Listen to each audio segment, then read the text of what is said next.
नमस्कार, स्वागत है आप सभी का एसीएन न्यूज पर। मैं हूं शाहीन खान। नजर डालते हैं खबरों पर। भाजपा उम्मीदवार सरोज पांडे की नामांकन रैली में शामिल होने के लिए मुख्यमंत्री साय कोरबा के कलेक्टर कार्यालय पहुंचे, जिसके पश्चात ओपन थिएटर घंटा घर में आयोजित जनसभा में शामिल हुए।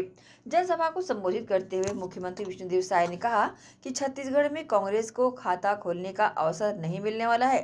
प्रदेश में भाजपा के कार्यों से लोगों में उत्साह है और हमें समर्थन भी दे रहे हैं।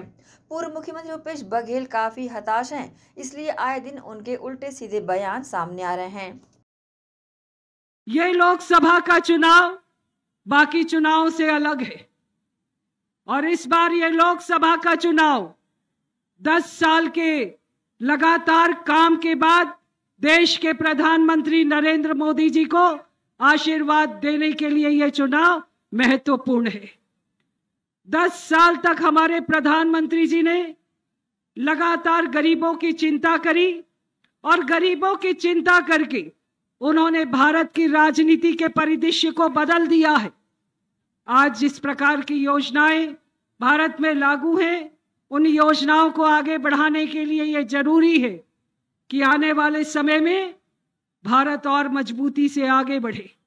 मैं कहीं बहुत दूर नहीं जाती हूं, मैं मेरे कोरबा लोकसभा क्षेत्र की बात करती हूं। कोरबा लोकसभा क्षेत्र में कटघोरा से लेकर रायपुर तक की सड़क इसका जीता जागता प्रमाण है कि यह इतनी अच्छी सड़क बनी है। यह देश के प्रधानमंत्री नरेंद्र मोदी जी की देन है। वो सड़क को एक बार देखिए और उस सड़क को, मेरा ख्याल है उस सड़क के लिए एक वोट तो हमारे देश के प्रधानमंत्री जी के लिए जरूर बनता है। कटघोरा से रायपुर पहले की सड़क और अभी की सड़क में देखिए। 5 साल हमारे पहले, आज से 4 महीने पहले कांग्रेस की सरकार थी, कांग्रेस के मुख्यमंत्री थे। कुसमुंडा की सड़क देख लीजिए क्या हालात है। आज एक आदिवासी मुख्यमंत्री छत्तीसगढ़ प्रदेश का मजबूती से नेतृत्व करते हैं। एक सबल और सक्षम नेतृत्व अगर किसी ने दिया है, वो आदिवासी नेतृत्व हमारे प्रधानमंत्री नरेंद्र मोदी जी ने विष्णुदेव साय के रूप में दिया है। ये भारतीय जनता पार्टी है जहां बूथ का कार्यकर्ता ये बात समझता है कि मैं पार्टी का राष्ट्रीय अध्यक्ष बन सकता हूं, मैं मुख्यमंत्री बन सकता हूं और इस देश में सबको समान अवसर मिलता है। ये देश के प्रधानमंत्री नरेंद्र मोदी जी ने किया है। इस क्षेत्र में हमारे प्रधानमंत्री जी ने कहा कि जहां पर भी झुग्गी झोपड़ी है, भारतीय जनता पार्टी ने अपना संकल्प पत्र जारी किया और उसमें ये कहा कि जहां पर भी झोपड़ी है उन सब जगहों पर पक्का मकान बनाकर देने का काम प्रधानमंत्री नरेंद्र मोदी जी करेंगे, हमारी भाजपा करेगी। ऐसे प्रधानमंत्री जो गरीब के बेटा, चाय बेचने वाला के बेटा और 140 करोड़ पूरा भारतवासीला जो अपना परिवार मानते और पूरे देश के गांव, गरीब, किसान, मजदूर सबके रात और दिन चिंता करते, 24 घंटा में 18 घंटा काम करते, आज तक कभी छुट्टी नहीं ली से। आज हमला ये देश ला विकसित भारत बनाना है। आने वाला 5 साल में हमारे देश ला तीसरा सबसे बड़ा आर्थिक ताकत बनाना है। ओकर ये चुनाव में और ओकर लिए हमारे क्षेत्र के जो लोकप्रिय प्रत्याशी हैं, सरोज दीदी ला भारी मत से जिता के सांसद बना के भेजना पड़ी। आप सब सहमत हो ना? आप सबके आशीर्वाद है ना सरोज दीदी के ऊपर में? ये कोरबा क्षेत्र के लिए सौभाग्य की बात है, ऐसा प्रत्याशी मिली नहीं जो महापौर भी रहीन, विधायक भी रहीन, सांसद भी रहीन, महिला मोर्चा के राष्ट्रीय अध्यक्ष। ये ट्राइबल बाहुल्य, आदिवासी बाहुल्य, आज जितना मान और सम्मान हमारे आदिवासी मन के भारतीय जनता पार्टी में मिलते, उतना कांग्रेस में कभी नहीं मिली से। आजादी के 75 साल में 55 साल, 60 साल कांग्रेस के सरकार चली से देश में, केंद्र में भी और हर प्रदेश में भी। लेकिन हमारा आदिवासी भाई मल्ला खाली वोट बैंक के रूप में कांग्रेस इस्तेमाल करी से। वोट बैंक के रूप में कोई उमन के विकास के चिंता नहीं करीन। अगर विकास के चिंता होती तो छत्तीसगढ़ राज्य बना के देतीन, लेकिन उमन नहीं देन। आज हमारे भारतीय जनता पार्टी हमारे आदिवासी मन के विकास के लिए अलग से भारत सरकार में आदिम जाति कल्याण मंत्रालय। बिलासपुर में बीजेपी के तोखन साहू ने सीएम साय की मौजूदगी में गुरुवार को अपना नामांकन जमा किया। सीएम साय ने कहा कि पिछले 4 महीनों में हमने मोदी जी की गारंटी को पूरा करने का काम किया है। आगे भी हम गरीबों, युवाओं, महिलाओं और युवाओं के लिए बहुत काम करने वाले हैं। उन्होंने कहा कि कांग्रेस ये कहकर लोगों को डरा रही है कि आरक्षण खत्म होने वाला है। मैं आपको विश्वास दिलाता हूं कि आरक्षण कभी खत्म नहीं होने वाला है। नामांकन सभा को संबोधित करते हुए मुख्यमंत्री विष्णुदेव साय ने यह भी कहा कि आज कांग्रेस के वरिष्ठ नेता और लोकसभा प्रत्याशी विष्णु यादव समेत कई साथी भाजपा में शामिल हुए हैं। सीएम साय ने कहा कि लोकसभा चुनाव बहुत महत्वपूर्ण है। नरेंद्र मोदी को तीसरी बार प्रधानमंत्री बनाने के लिए। और बंधुओं, अब ये जो लोकसभा के चुनाव है, ये बहुत महत्वपूर्ण चुनाव है, कोई छोटा मोटा चुनाव नहीं है। हमारे देश के यशस्वी प्रधानमंत्री श्री नरेंद्र मोदी जी जो 140 करोड़ भारतवासी ला अपन परिवार मानते हैं और उनके सुख दुख के रात और दिन चिंता करते हैं। 24 घंटा में 18 घंटा काम करते हैं। जो 10 साल में बड़े बड़े काम हमारे देश में करीने हैं। दुनिया में भारत के गौरव बढ़ाई है। ऐसे नरेंद्र मोदी जी ला तीसरी बार प्रधानमंत्री बनाए के चुनाव है। आपन सहमत हो ना? सहमत हो? तीसरी बार बनाना है नरेंद्र मोदी जी ला। हाँ, तो ऐसे नहीं चले भाई, मुट्ठी बांध के दोनों हाथ उठा के एक बार बताओ। चले भारत माता की। तो हमला ये बिलासपुर संसदीय क्षेत्र के हमारे जो लोकप्रिय प्रत्याशी है श्री तोखन साहू जिला हेमनला आने वाला 7 मई के अपन बहुमूल्य वोट कमल छाप में बटन दबा के देना पड़ी और दिलवाना पड़ी और भारी मत से जिता के सांसद बना के भेजना पड़ी। आप सब तैयार हो ना? तोखन साहूला, आप सबके आशीर्वाद है ना? चले, बहुत बहुत धन्यवाद। और ये लबरा भट्टाचारी ये कांग्रेसिया मल्ला सबक सिखाना है। 5 साल राज करीन लोक लुभावन जन घोषणा पत्र के आधार पर एक भी वादा पूरा नहीं करीन, बल्कि पूरे छत्तीसगढ़ का अपराध के गढ़ बना दिन, भ्रष्टाचार के गढ़ बना दिन। हर चीज में भ्रष्टाचार करे के काम। कोयला में भ्रष्टाचार, तो दारू में भ्रष्टाचार, रेत में भ्रष्टाचार, और तो और नरवा गरवा गुड़वा बारी में गोबर भी हमन खागिन। आज हमन के कितना नेता हमन जेल में है कि नहीं? आज हमन के बेल लगातार खारिज हो जाते, बार बार खारिज होते, है कि नहीं? तो ऐसे कांग्रेसिया हमन ला सबक सिखाना है। इस समय एक भी सीट लेने देना नहीं है ना छत्तीसगढ़ में। 11 से 11 सीट ला जिता के हमके मोदी जी ला सौंपना है कि नहीं? और हमन अभी 4 महीना में। कांग्रेस की राष्ट्रीय प्रवक्ता सुप्रिया श्रीनेत ने कांकेर मुठभेड़ में मारे गए नक्सलियों को शहीद बताया है, जिसके बाद से सियासत गर्मा गई है। मंगलवार को कांकेर में पुलिस और बीएसएफ के जवानों ने मुठभेड़ में 29 नक्सलियों को ढेर किया।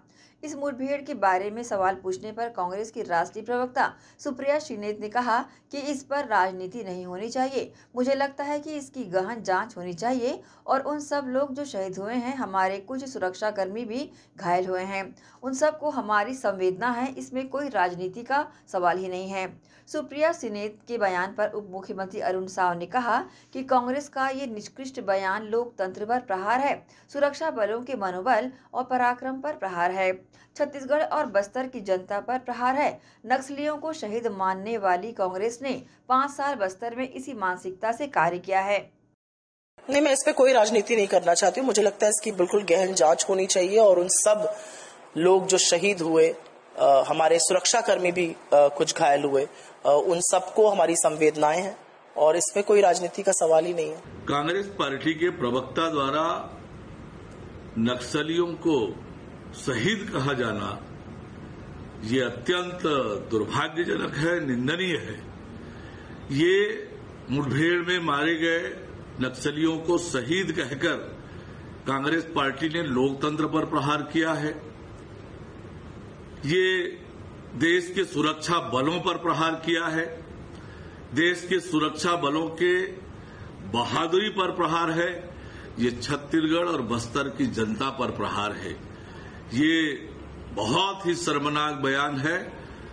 और जिस तरह से कांग्रेस ने पिछले 5 सालों में छत्तीसगढ़ को नक्सलवाद की आग में झोंका था, ये बयान उसको समर्थन करने वाला है। ये अत्यंत दुर्भाग्यजनक है। न्यायधानी बिलासपुर से लोकसभा के कांग्रेस प्रत्याशी देवेंद्र यादव के नामांकन रैली में शामिल होने पहुंची कांग्रेस की राष्ट्रीय प्रवक्ता सुप्रिया श्रीनेत ने प्रेस कॉन्फ्रेंस ली।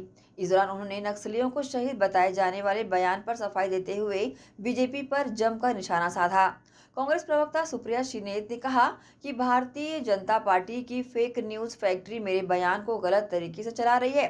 साल 2013 में झीरम घाटी में हमने कांग्रेस के पूरे नेतृत्व को इन्हीं नक्सलियों के हाथ खोया था। क्या ऐसे नक्सलियों के साथ हमारी जरा सी भी सहानुभूति हो सकती है? कांग्रेस ने अपने 2 प्रधानमंत्री को हिंसा की बलि देवी चढ़ते हुए देखा है। प्रदेश की भारतीय जनता पार्टी कुत्सित है, वे काट छाट कर मेरे बयान को चला रही है। डेकोरेटेड महिला एथलीट से जब शोषण की बात उठाई तो उनको बूटों के तले रोता गया और उनके आरोपी का जिसका चार्जशीट में नाम है उसको संरक्षण दिया गया। तो महिला सुरक्षा की, महिला भागीदारी की अगर बात नहीं होगी तो आधी आबादी के साथ न्याय नहीं। और इसीलिए हमारा मैनिफेस्टो कहता है कि 50% सरकारी नौकरियां लड़कियों के लिए, युवा महिलाओं के लिए आरक्षित होंगी।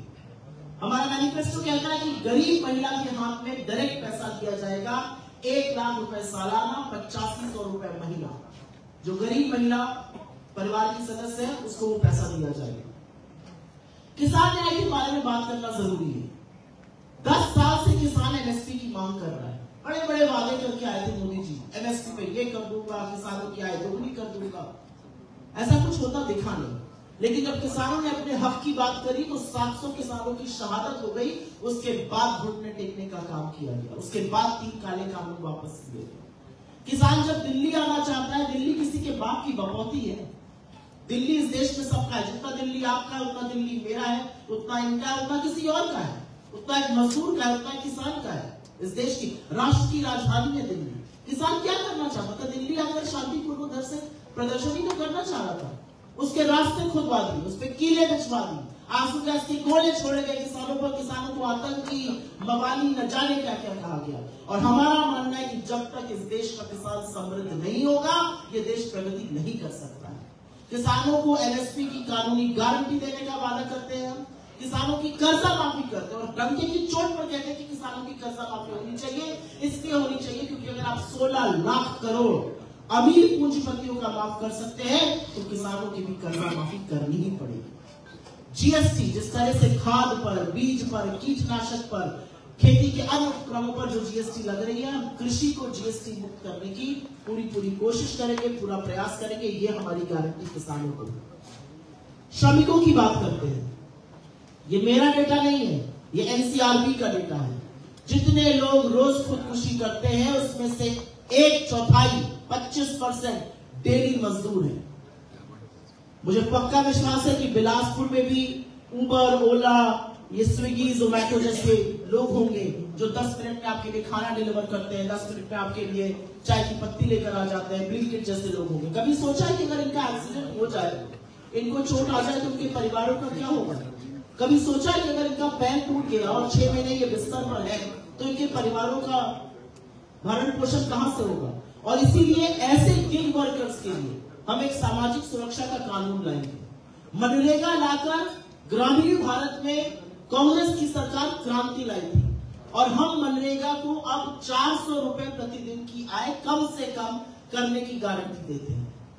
हम श्रमिकों के लिए और देश के अन्य वर्गों के लिए 25 लाख की एक हेल्थ बीमा की गारंटी देते हैं, जैसी हमने राजस्थान में शुरू करी, जो आज भी राजस्थान में चल रही है। उसमें इलाज भी होगा, दवाई भी होगी, टेस्ट भी होगा, क्योंकि ये देखा गया कि जब घर में अगर बीमारी आ जाती है तो परिवार तबाह हो जाते हैं, सारी जमा पूंजी खत्म हो जाती है, लोग सड़कों पर आ जाते हैं।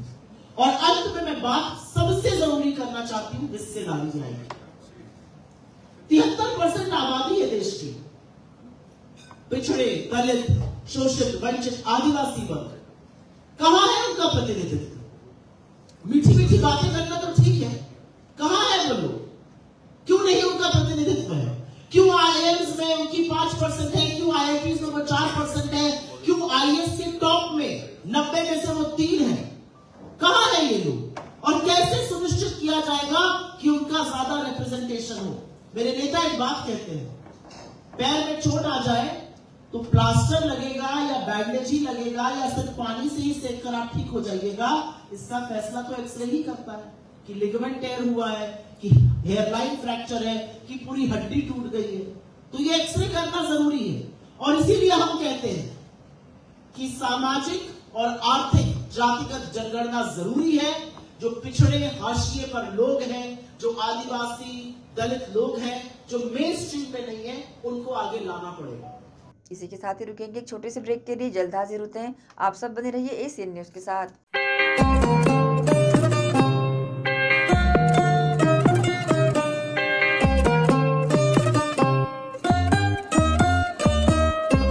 बारह हजार 575। घर का बना है इसका 2 महीना की इंस्टॉलमेंट दे दे, नहीं तो का वो सब छोड़े, दिक्कत हो गई। क्या हो गए?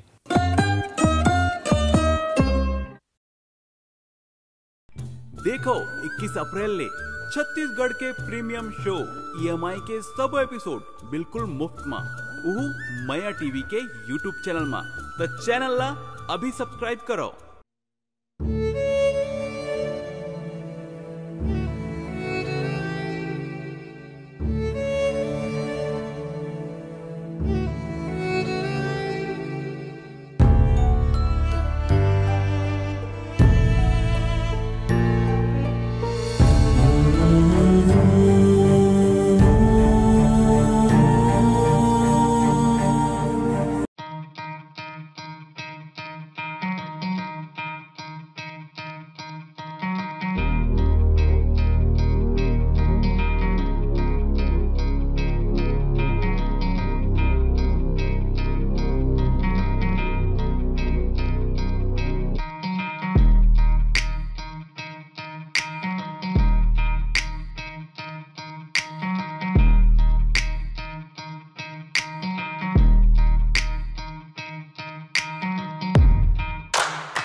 एजुकेशन हब भिलाई में संचालित उदय इंग्लिश मीडियम स्कूल बच्चों के सर्वांगीण विकास के लिए सदैव आगे।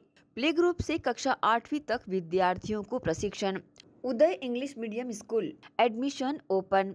उपलब्ध सुविधाएं स्मार्ट क्लास, कंप्यूटर क्लास, बस सुविधा उपलब्ध, साथ ही सीसीटीवी कैमरे द्वारा विद्यार्थियों पर सतत निगरानी।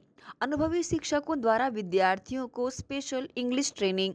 उदय इंग्लिश मीडियम स्कूल में बच्चों को स्कूली शिक्षा के साथ भौतिक शिक्षा व शारीरिक शिक्षा, साथ ही नैतिक शिक्षा का ज्ञान। उदय इंग्लिश मीडियम स्कूल सभी कक्षाओं के लिए निःशुल्क एडमिशन। संस्कृति से जोड़ने बच्चों के लिए special program. Uday English medium school admission open. हमारा पता भक्त माता कर्मा चौक, छावनी, भिलाई, जिला Durg, Chhattisgarh. Mobile number 9589309949, 9893399132।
Sonalika rotavator का बादशाह जो मिट्टी में सोना उगाता है।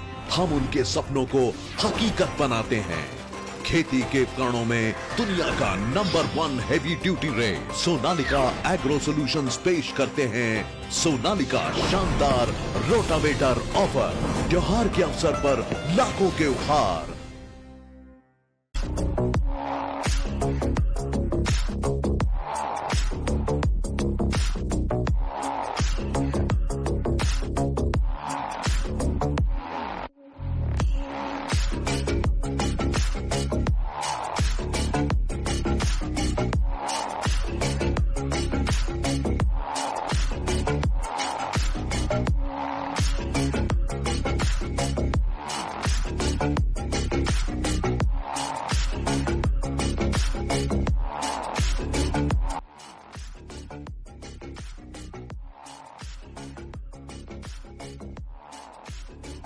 के बाद आपका स्वागत है। कांग्रेस पार्टी की राष्ट्रीय प्रवक्ता और छत्तीसगढ़ मीडिया प्रभारी राधिका खेड़ा ने दुर्ग में पत्रकार वार्ता लेकर केंद्र की मोदी सरकार सहित प्रदेश की भाजपा सरकार पर जमकर हमला बोला। लोकसभा चुनाव की सरगर्मी बढ़ने के साथ ही दोनों ही बड़ी पार्टियों के दिग्गज नेता उनके प्रवक्ताओं द्वारा अपने अपने पार्टी के हित में बातें कर अपनी राग अलाप रहे हैं। इसी कड़ी में गुरुवार को दुर्ग के राजीव भवन में कांग्रेस कमेटी की छत्तीसगढ़ अखिल भारतीय कांग्रेस कमेटी की प्रवक्ता राधिका खेड़ा ने पत्रकार वार्ता लेकर भाजपा पर जमकर निशाना साधा। आज मुझे बहुत सौभाग्य महसूस हो रहा है कि मुझे यहाँ की पावन धरा में आने का मौका मिला है, जहाँ पे हमने सिर्फ बड़े बड़े नेता ही नहीं, अगर आप चुनाव लड़ते हैं, और भीषण चुनाव इसलिए कहूँगी क्योंकि ये अस्तित्व की लड़ाई है, संविधान को बचाने की लड़ाई है। एक तरफ वो लोग हैं जो संविधान को खत्म करना चाह रहे हैं, संविधान को मारना चाह रहे हैं, और एक तरफ वो लोग हैं, कांग्रेस के लोग हैं, इंडिया। इस दौरान उन्होंने कांग्रेस पार्टी और भाजपा के संकल्प पत्र पर प्रकाश डालते हुए कहा कि भाजपा का संकल्प पत्र में मोदी जी की 48 फोटो लगाने के साथ काम की बात कहीं नजर नहीं आई, और हमारे कांग्रेस के पत्र में मात्र 3 फोटो ही लगाई गई है। ऐसा नहीं है कि फोटो की कमी थी, मगर हमने काम को ज़्यादा प्राथमिकता दी है। साथ ही रामनवमी के अवसर पर भाजपा सरकार द्वारा भारत की राष्ट्रपति जो आदिवासी समाज से आती है, उन्हें भी उस अवसर पर भी नहीं बुलाया जाने का आरोप लगाया। मोदी मीडिया कहा जाता है, जिसकी वजह से सभी मीडिया वालों को सवाल उठता है, वो सिर्फ वही का वही रह जाएगा।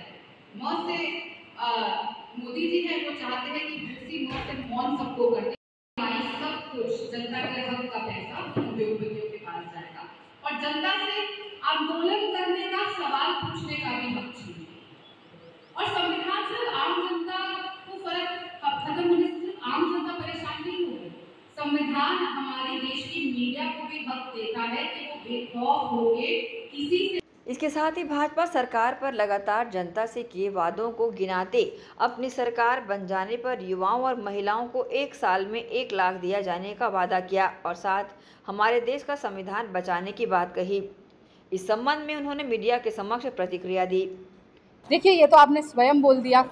ईडी आईटी क्या है ना, बहुत देश आज इस स्थिति से गुजर रहा है कि जैसा मैंने कहा, मोदी सरकार के पास अपने काम के बारे में बात करने को कुछ नहीं है। नौकरियों के बारे नहीं करेंगे, महंगाई के बारे में, किसी भी चीज़ के बारे में एक उपलब्धि मोदी जी नहीं गिनवा सकते, तो वो ईडी आईटी सीबीआई को आगे कर देते। ईडी तो उनका इलेक्शन डिपार्टमेंट है, उनका काम है डराओ धमकाओ, इल्ज़ाम लगाओ, बदनाम करो, और फिर उस डर से, बदनामी के डर से या बदनाम होके कोई डर जाए तो उनके वॉशिंग पाउडर उनकी मशीन में आके ढूंढे। आपको याद होगा कि आप सब जानते हैं कि बल्ब जैसे थॉमस एडिसन ने इन्वेंट किया, प्लेन राइट ब्रदर्स ने इन्वेंट किया, वैसे ही मोदी जी ने एक वॉशिंग मशीन इन्वेंट करी है, और वो वॉशिंग मशीन के अंदर मोदी डिटर्जेंट जाता है, उसमें नेता धुल जाता है और उसके सारे पाप धुल जाते हैं, सारा उसका भ्रष्टाचार धुल जाता है। आपने देखा था हेमंत बिस्वा शर्मा जिसके खिलाफ 30 पेज की बुकलेट निकाली थी, अजीत पवार जिसको एक दिन पहले उनके पूर्व मुख्यमंत्री और आज उप मुख्यमंत्री कहते थे कि मैं चक्की पीसिंग कराऊंगा, आज वो मोदी जी के सबसे क्लोज हैं।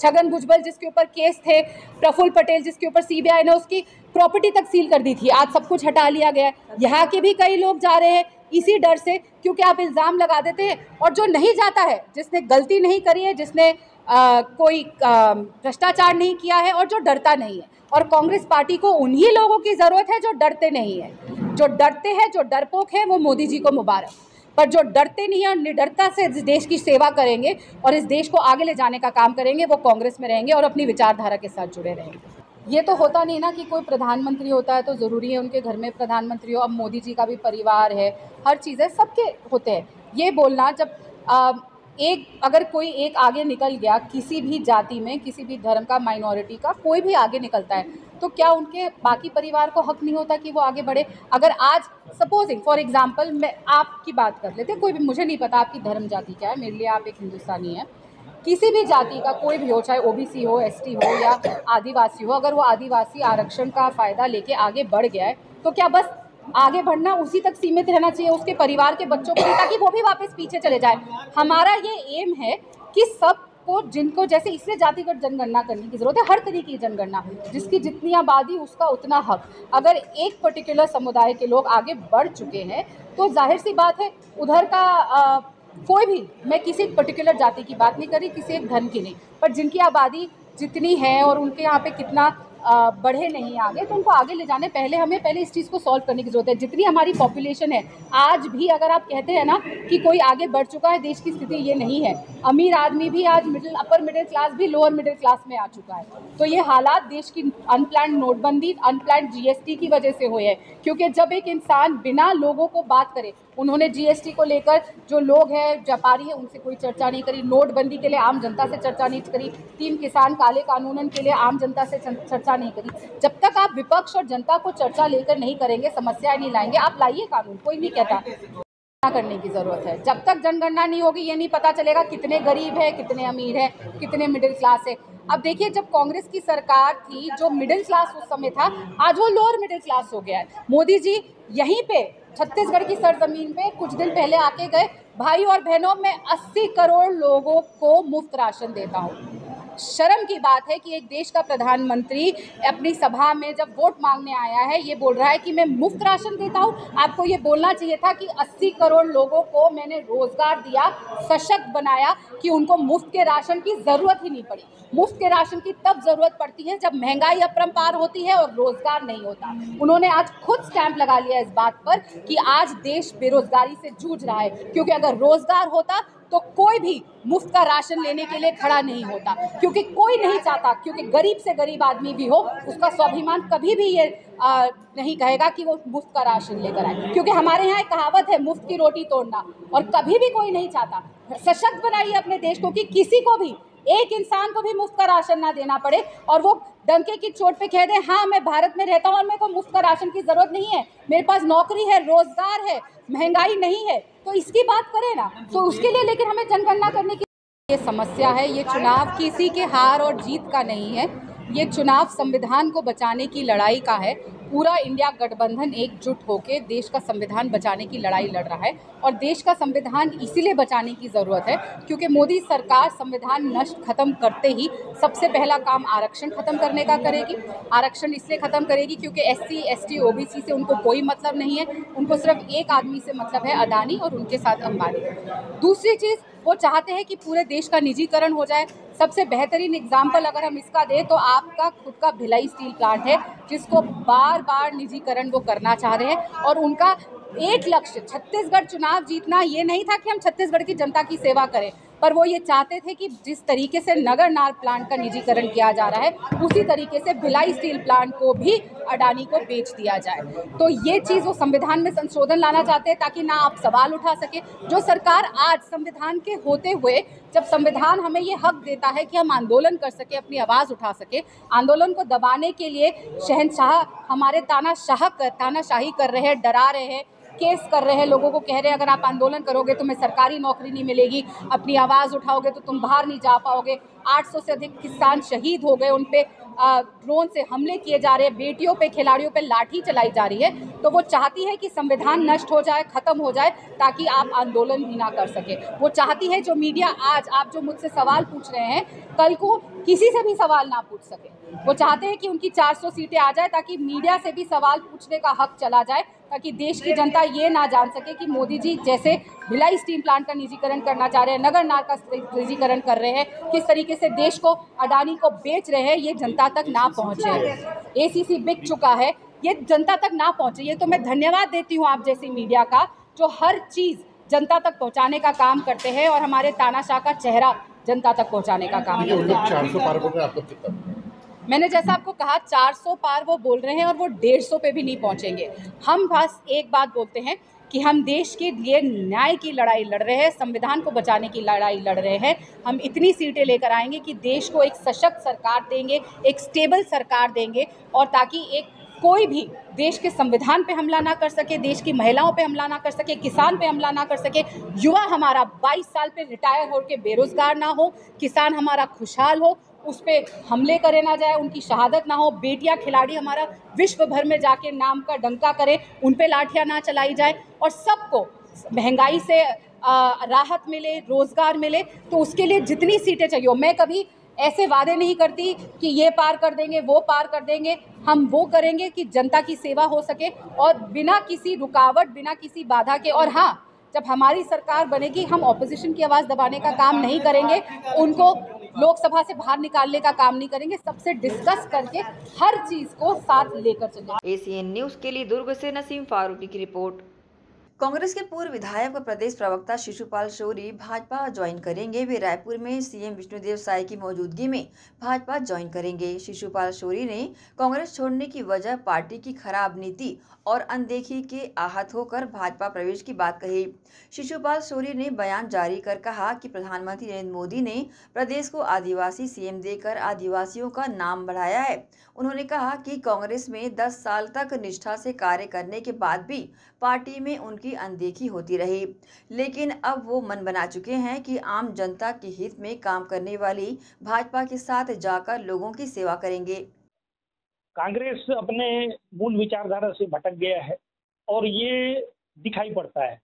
पहले जो कांग्रेस की जो नारा था, उसकी जो मूल नीति थी कि हम गरीबों के लिए काम करेंगे, अनुसूचित जाति जनजाति के लिए काम करेंगे, सर्वहारा वर्ग के लिए काम करेंगे, तो उससे कहीं भटक गया है। और आदिवासी समाज का मैं आज भी राष्ट्रीय अध्यक्ष हूँ, पर जो सम्मान बीजेपी ने दिया वो सम्मान हमें कांग्रेस ने नहीं दिया।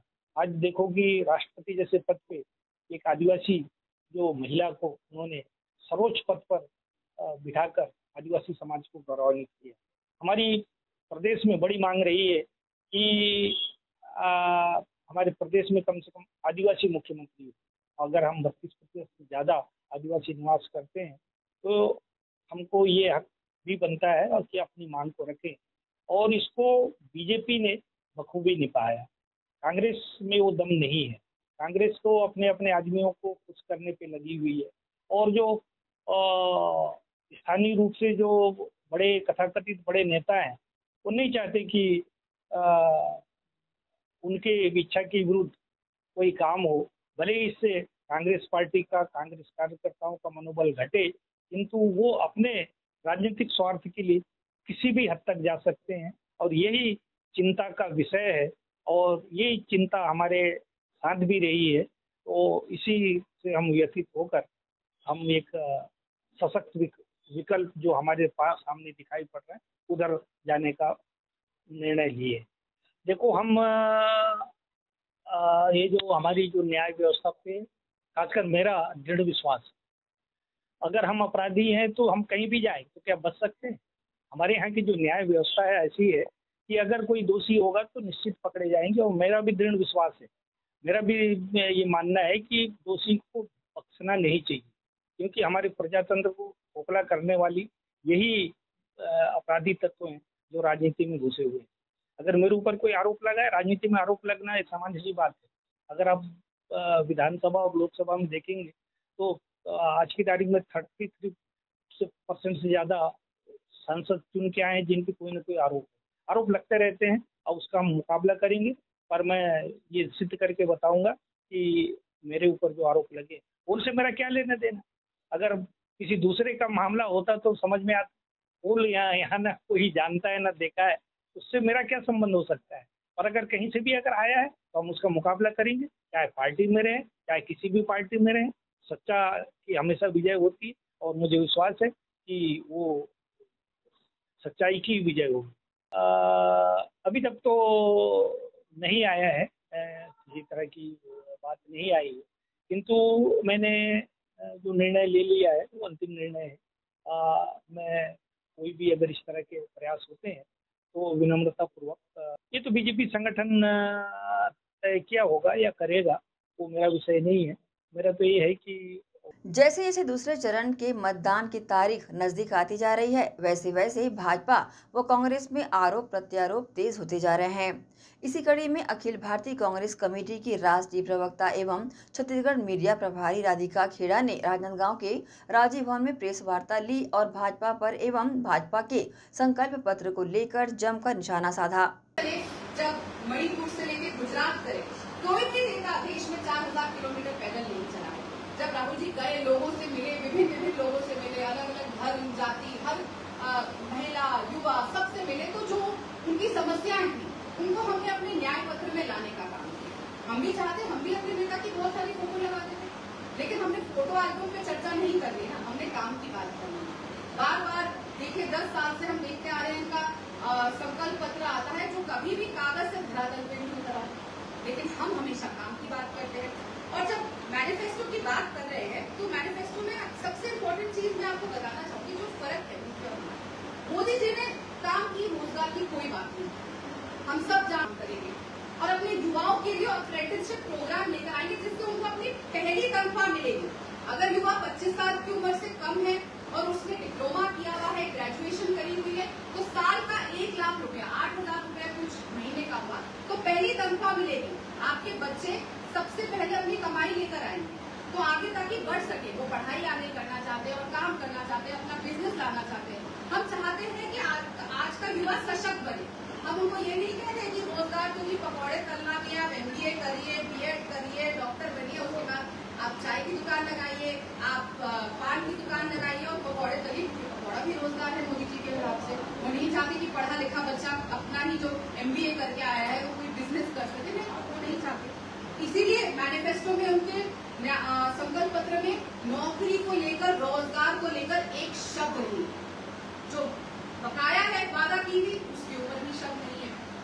फिर हम ये भी वादा करते हैं महिलाओं को लेकर, आप देखिएगा उनके मैनिफेस्टो में महिलाओं को लेकर क्या बात कैसे करेंगे, क्योंकि बेटी बचाओ बेटी पढ़ाओ का नारा देने वाले जब उन बेटियों ने हक मांगा, जो हमारी खिलाड़ी है, जो हमारे लिए इतने विश्व में जा जाके मेडल जीत के लाई, हमारे लिए गौरव की बात थी, और वही खिलाड़ी जिनको मोदी जी कहते थे तुम मेरा परिवार हो, जब उन्होंने न्याय मांगा किसके खिलाफ, ब्रिजभूषण जो उनका खुद का MP है, और कहा कि ये यौन शोषण करता है, तो जब नई संसद भवन का उद्घाटन हो रहा था हमारी उन बेटियों पे लाठियां चली। एक हरियाणा का भी आपको उदाहरण देती हूँ, संदीप नाम के उनके मंत्री है, वहाँ की हॉकी कोच ने कंप्लेन करी कि यौन शोषण की, वो आज भी मंत्री बना हुआ है, लेकिन उस हॉकी कोच के खिलाफ बहुत सारी कार्रवाई।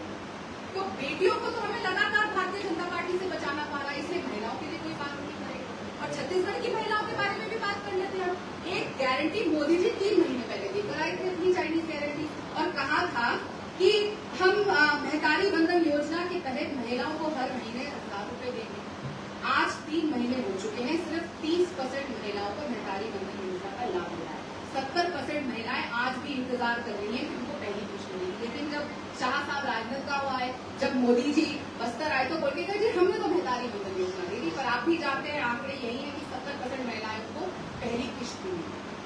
लेकिन हम अपनी महिलाओं को सशक्त कैसे बनाएं? मोदी जी बात करते हैं आत्मनिर्भर भारत की, लेकिन ये नहीं बात करते कि आत्मनिर्भर हमारे महिलाएं कैसे बनेंगी। कांग्रेस अपने न्याय पत्र में ये वादा करती है कि हम अपनी महिलाओं को आत्मनिर्भर बनाएंगे, इसलिए हर महिला को साल में 1 लाख रुपया देने का वादा करें, ताकि वो अपना काम कर सके, उसको किसी के ऊपर भी निर्भर ना होना पड़े, और वो घर चलाने में भी सबकी मदद कर सके। क्यों महिला बराबर की बात ना करें? जब हम आधी आबादी है, आधा हक हमारे जिसका हम इंतजार कर रहे हैं, तो हम उनको हक देने का काम करें। और साथ ही साथ जितनी सरकारी नौकरियां हैं उसमें महिलाओं को 50% आरक्षण देने का काम करें। ये भी उस आरक्षण में से एक है जो मोदी जी संविधान हटा के उठाने का काम। कबीरधाम जिले के कुकुरदुर थाना क्षेत्र के दमगढ़ गांव में हुई मॉब लिंचिंग में धर्म सिंह धुर्वे नामक शख्स की मौत हो गई। ऐसा बताया जा रहा है कि राली गांव निवासी धर्म सिंह धुर्वे मवेशी खोजने के लिए दमगढ़ गया हुआ था। इस दौरान उस पर महिला से छेड़खानी का आरोप लगाकर दमगढ़ निवासियों ने उसके साथ मारपीट की, उसे दौड़ा दौड़ा कर पीटा, फिर उसे रात भर रस्सी से पेड़ में बांधकर लटकाया गया। ज्यादा पिटाई और टॉर्चर करने से मंगलवार की सुबह उसकी मौत हो गई। कुकुरदुर थाना पुलिस ने इस मामले में 10 आरोपियों को गिरफ्तार भी कर लिया है। मामले की जानकारी कवर्धा SP अभिषेक पल्लव ने इस प्रकार से दी है। कुकुरदुर थाना क्षेत्र के दमगढ़ गांव में एक युवक की जो है डंडे लाठी पत्थर से मार के हत्या करने की बात सामने आई है। युवक की पहचान जो है वो धर्म सिंह धुर्वे, पिता बारेलाल धुर्वे, उम्र 35 साल, निवासी राली, थाना तरेगांव जंगल के रूप में हुई है। पूछताछ से प्रथम दृष्टया ये बात आई है कि वो संदिग्ध तरीके से कल रात में 8 बजे दमगढ़ गांव में ये पहुंचा था और वहाँ पे किसी महिला के साथ छेड़छाड़ और उसका हार सोने का छीनने की उसने कोशिश की थी। महिला द्वारा प्रथम दृष्टया शायद इसके ऊपर पत्थर से वार किया गया, चिल्लाया गया। बाद में ग्रामीणों ने इसको पकड़ा और पकड़ने के बाद शायद मारपीटाई इसके साथ की गई है और खून अत्यधिक बहने के कारण जो है मृत्यु अभी प्रतीत होती है। पोस्टमार्टम रिपोर्ट कराई जा रही है। धारा 174 CRPC में इंक्वेस्ट किया जा रहा है। यहाँ रुकेंगे एक और छोटे से ब्रेक के लिए, जल्द हाजिर होते हैं। आप सब बने रहिए ACN न्यूज के साथ। एजुकेशन हब भिलाई में संचालित उदय पब्लिक स्कूल बच्चों के सर्वांगीण विकास के लिए सदैव आगे। प्ले ग्रुप से कक्षा 8वीं तक विद्यार्थियों को प्रशिक्षण। उदय पब्लिक स्कूल एडमिशन ओपन। उपलब्ध सुविधाएं स्मार्ट क्लास, कंप्यूटर क्लास, बस सुविधा उपलब्ध, साथ ही CCTV कैमरे द्वारा विद्यार्थियों पर सतत निगरानी। अनुभवी शिक्षकों द्वारा विद्यार्थियों को स्पेशल इंग्लिश ट्रेनिंग। उदय पब्लिक स्कूल में बच्चों को स्कूली शिक्षा के साथ भौतिक शिक्षा व शारीरिक शिक्षा, साथ ही नैतिक शिक्षा का ज्ञान। उदय पब्लिक स्कूल में सभी कक्षाओं के लिए निःशुल्क एडमिशन। संस्कृति से जोड़ने बच्चों के लिए स्पेशल प्रोग्राम। उदय पब्लिक स्कूल एडमिशन ओपन। हमारा पता उदय पब्लिक स्कूल, उदय कॉलेज नियर ACC बोगदा पुल, नंदिनी रोड, जामुल, भिलाई, जिला दुर्ग, छत्तीसगढ़। Mobile number 8349381497। तो जल्दी करें, प्रवेश प्रारंभ है। उदय पब्लिक स्कूल।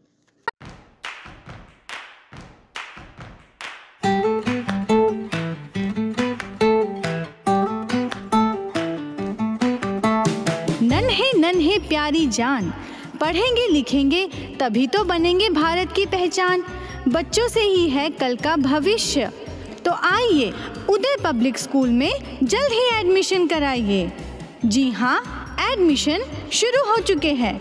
नर्सरी से कक्षा 8वीं तक आपके निकट उदय कॉलेज कैंपस नियर ACC बोगदा पुल, नंदनी रोड, जामुल, भिलाई में स्थित 2019 से गुणवत्ता भर शिक्षा प्रदान करने वाला आपके क्षेत्र में पहली बार, जिसका नाम है उदय पब्लिक स्कूल। जी हाँ, सभी कक्षाओं के लिए निःशुल्क प्रवेश। स्कूल नर्सरी से कक्षा 8वीं तक के लिए इस वर्ष प्ले ग्रुप की भी शुरुआत की जा रही है। सरकार द्वारा 25% छात्रों के लिए मुफ्त शिक्षा प्रदान की जाएगी। प्रवेश के लिए जल्दी करें। बस वैन की सुविधाएं भी उपलब्ध है। पुस्तकालय सुविधाएं है, CCTV कैमरा, संगीत कक्ष, खेल और सांस्कृतिक गतिविधियां, मल्टीपर्पस हॉल। महत्वपूर्ण दिन और त्योहारों को भी यहाँ मनाया जाता है। कंप्यूटर लैब और स्मार्ट क्लास शिक्षण सुविधाएं भी उपलब्ध की जाती है। अग्नि सुरक्षा के लिए भी सुविधाएं उपलब्ध है। बच्चों के अंग्रेजी बोलने पर भी महत्वपूर्ण ध्यान दिया जाता है। तो फिर देरी किस बात की, जल्दी कीजिए, क्योंकि एडमिशन शुरू हो चुके हैं उदय पब्लिक स्कूल में। आपके निकट उदय कॉलेज कैंपस निकट ACC बोगदा पुल, नंदनी रोड, जामुल, भिलाई में।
एक बार फिर से आप सभी का स्वागत है। हर साल की तरह इस साल भी चैत्र नवरात्र के पावन अवसर पर चरोदा स्थित दक्षिण मुखी हनुमान मंदिर में पुजारी संतोष शर्मा द्वारा पूरे विधि विधान से 9 दिनों तक पूजा अर्चना कर ज्योति कलश की स्थापना की गई थी। वहीं हवन पूजन के साथ जोत जवारा विसर्जन बड़े ही भक्तिमय माहौल के बीच किया गया, जिसमें छोटी छोटी कन्याओं ने अपने सिर पर कलश रख जोत जवारा का विसर्जन किया।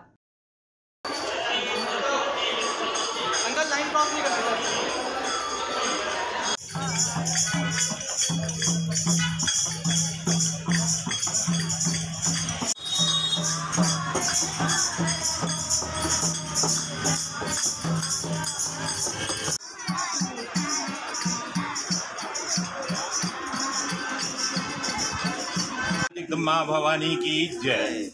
प्रतिवर्ष अनुसार इस वर्ष भी श्री हनुमान मंदिर चरोदा में नवरात्रि का कार्यक्रम संपन्न की ओर है।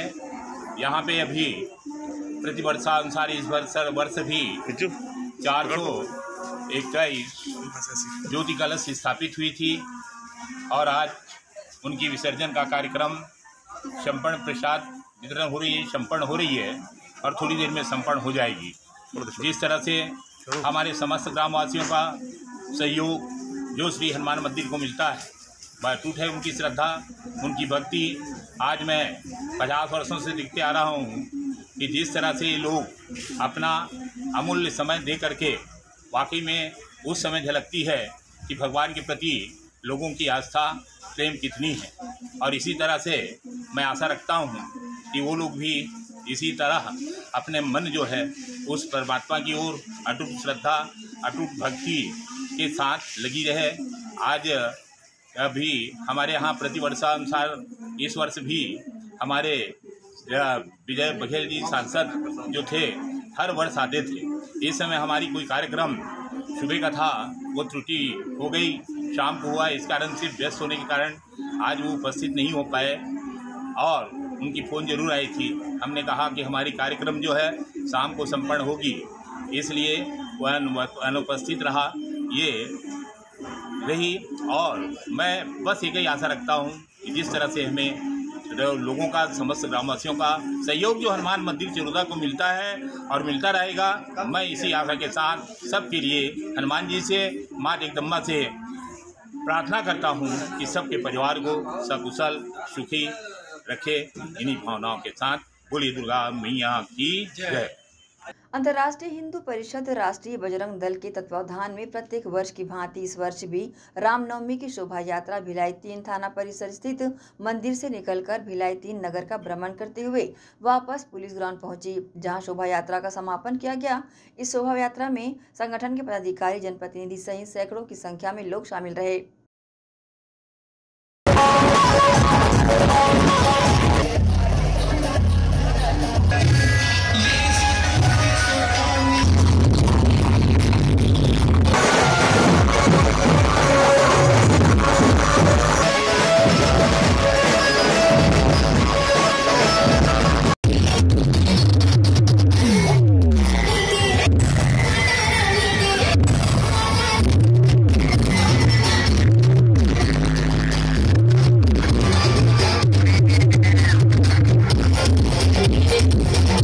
चैत्र नवरात्र के अंतिम दिन शहर के मंदिरों से निकाली गई जोत जवारा कलश यात्रा, साथ ही जगह जगह हवन पूजन किया गया, साथ ही कन्या भोज व भंडारे का आयोजन भी किया गया।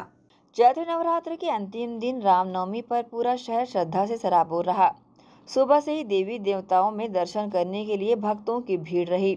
जवारा कलश विसर्जन के साथ ही जगह जगह हवन पूजन, कन्या भोज व भंडारे का आयोजन किया गया। तत्पश्चात प्रसादी वितरण भी किया गया। इसमें बड़ी संख्या में देवी भक्त शामिल रहे। भक्तों ने देवी के जयकारे लगाकर माता रानी की स्तुति देकर शाम तक यही क्रम चलता रहा। हर जगह भीड़ भाड़ नजर आ रही थी। प्रसाद लेने के लिए लोग कतार में खड़े नजर आए, जिसके साथ चारों ओर माहौल भक्तिमय नजर आ रहा था। इस दौरान युवा मित्र मंडली समिति के द्वारा महाआरती का आयोजन किया गया, साथ ही भंडारा प्रसादी वितरित करने का कार्यक्रम रखा गया। शहर के सभी प्रमुख तालाबों में कलश विसर्जन भी किया गया। ACN न्यूज़ के लिए दुर्ग से नसीम फारूकी की रिपोर्ट। दुर्ग पुलिस कर्मियों द्वारा प्रताड़ित दुर्ग साकेत कॉलोनी कातुलपुर निवासी ने अपने ऊपर हुए अत्याचार के खिलाफ उप मुख्यमंत्री से मुलाकात की और शिकायत पत्र सौंपकर गुहार लगाई। दुर्ग के साकेत कॉलोनी कातुलपुर निवासी तेजस शर्मा ने लिखित आवेदन दिया है। उसने मोहन नगर थाने में पुलिस कर्मियों द्वारा मारपीट किए जाने की लिखित शिकायत आवेदक ने पुलिस अधीक्षक, जिला कलेक्टर आदि से लेकर आरोप लगाया है कि 3 अप्रैल की आधी रात को उसका और उसकी पत्नी स्नेहा शर्मा के बीच पारिवारिक विवाद हो गया था। इस पर पत्नी ने 112 को कॉल करके घर पर बुला लिया था। 112 की टीम में आए पुलिस कर्मियों में जिसमें श्री जायसवाल एवं वाहन चालक के सामने जब आवेदक तेजस शर्मा ने कहा कि इतना तमाशा होने के बाद वह अपनी पत्नी के साथ नहीं रह सकता, ये सुनकर पुलिसकर्मी जायसवाल ने उसी समय तेजस की कॉलर पकड़कर धक्का मुक्की की। जब आवेदक ने कहा कि मेरे साथ बदतमीजी क्यों कर रहे हो, ये सुनकर गुस्साए पुलिसकर्मियों ने उसे मोहन नगर थाना ले गए। थाने में लगभग 10-12 पुलिसकर्मी व थाना प्रभारी आकांक्षा पांडे मौजूद थी। आकांक्षा पांडे व अन्य पुलिसकर्मियों ने उसके साथ अभद्र व्यवहार करते हुए मारपीट भी कर डाली। इससे आवेदनकर्ता को चोटें आई है, जिससे मायूस तेजस ने उम्मीद जताते हुए प्रार्थी ने भाजपा कार्यालय में आए उप मुख्यमंत्री अरुण साव से मुलाकात कर शिकायत की और अपने साथ हुई आपबीती के बारे में उन्हें बताया और एक शिकायती पत्र भी सौंपा। साकेत कॉलोनी कातुलपुर में रहता हूँ। मेरी और मेरी पत्नी के मध्य 3 अप्रैल को रात में 1-1:30 बजे करीब विवाद हो गया था।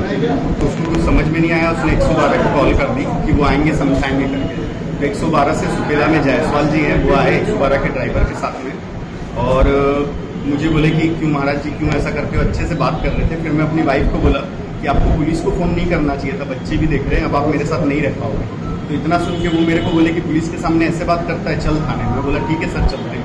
फिर मैं रेडी हुआ, जैसे ही गेट पे आया तो मेरा कॉलर पकड़ के खींचने लग गया। मैं बोला सर मैं कोई क्रिमिनल थोड़ी हूँ, मैं तो इज्जत से आपके साथ चल रहा हूँ, मेरे साथ ऐसा व्यवहार मत करिए।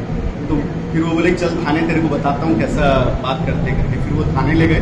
वहाँ पे पहले से ही कोई केस हुआ था चाकूबाजी का, तो एसपी सर भी वहाँ पे मौजूद थे और डीएसपी आकांक्षा पांडे थी और 10-15 पुलिस वाले थे, दूसरी मतलब थाने के भी थे वहाँ पे। तो फिर वहाँ पे वो पुलिस वाले जाके वहाँ पे बता रहे थे कि ये मेरे से, मैं इसको समझाने गया था और मैं यानी ये मेरे से बदतमीजी करने लग गया। तो मैं उनको बोला कि नहीं बदतमीजी नहीं कर रहा हूँ। इतने में आकांक्षा पांडे मैडम अपने केबिन से निकल के आई और मुझे अबे ओए साले ऐसे करके बात करने लगी। तो मैंने बोला मैम मुझसे ऐसे बात क्यों की जा रही है? तो बस मैंने इतना बोला तो उन सबका कहना ये था कि पुलिस वालों से कैसे बात करते हैं हम सिखाते हैं। तो आकांक्षा पांडे मैडम जितने भी पुलिस वाले थे उन लोग को बोली कि इसको अंदर ले जाओ और सिखाओ बात कैसे करते हैं। तो मुझे अंदर में जो पुलिस वालों का रेस्ट रूम रहता है वहाँ पर ले जाया गया और वहाँ पे तकरीबन 8-10 पुलिस वाले 12 के आसपास थे और धीरे धीरे 1-2 और आ रहे थे, मतलब 10-15 पुलिस वाले थे। उसमें मैं 2-3 लोगों का नाम अच्छे से जानता हूँ। मुझे सबसे ज़्यादा मतलब राजीव रंजन सिंह एक हैं और कमलेश यादव है, वो पद्मनाभपुर थाने में है, और एक विश्वजीत करके कोई है मोटे से। ये लोगों ने मुझे बहुत मारा और आधा घंटा मारने के बाद में पुलिस वालों से अब समझ में आया कैसा बदतमीजी करते हैं, अब कैसे बात करते हैं। तो मेरा पेंट में यूरिन हो गया था, इतना मारे 3rd डिग्री टॉर्चर। मेरे पूरे मतलब पीछे हिप में ब्लैक स्पॉट जम गए थे, ब्लड जम गया था, यहाँ आँख के पास में ब्लड जम गया था। अभी भी देखिए मेरा आँख लाल है, मैं धूप में देख नहीं पा रहा हूँ, चलने में भी परेशानी। आगे क्या हुआ? फिर वो जैसे ही बाहर निकले आकांक्षा मैडम फिर से आई उनके पास में और बोली देखिए मैं यूरिन कर दिया हूँ और पूरा आँख सूज गया है। मैं बोला मैडम मैंने ऐसी कोई गलती नहीं करी है, प्लीज छोड़ दीजिए, इन लोग बहुत मार रहे हैं। तो बोले इसको एक बार और ले जाओ, फिर मारो। फिर ले गए, फिर मेरे को फिर से मारा और फिर उसके बाद में 151 लगा के मुझे 2 बजे रात से दूसरे दिन शाम को 6 बजे तक थाने में रखे। और मेरी वाइफ ने वहीं पे जब वो देखी कि मतलब इनको मार पड़ी है तो वो तुरंत आके मेरे को थाने में ही गले लगा ली और बोली मेरे को कोई शिकायत नहीं करनी, मैं इनको समझाने लाई थी लेकिन आप इतना मारपीट किए हो, मैं इनको छोड़ दो करके। तो बोले तेरी शिकायत पे हम लोग ये सब कर रहे हैं, तू भी चले जा नहीं तो तेरे भी बाल पकड़ के 4 झापड़ मारूंगी, आकांक्षा पांडे मैडम को। और उसको मेरा मोबाइल सब सामान पकड़ाई और मुझे भगा दिया, मैंने उनको भगा दिया। एसीएन न्यूज़ के लिए दुर्ग से नसीम फारूक की रिपोर्ट। इसी के साथ ही आप चलेंगे इजाजत। आप सब बने रहिए एसीएन न्यूज़ के साथ। नमस्कार।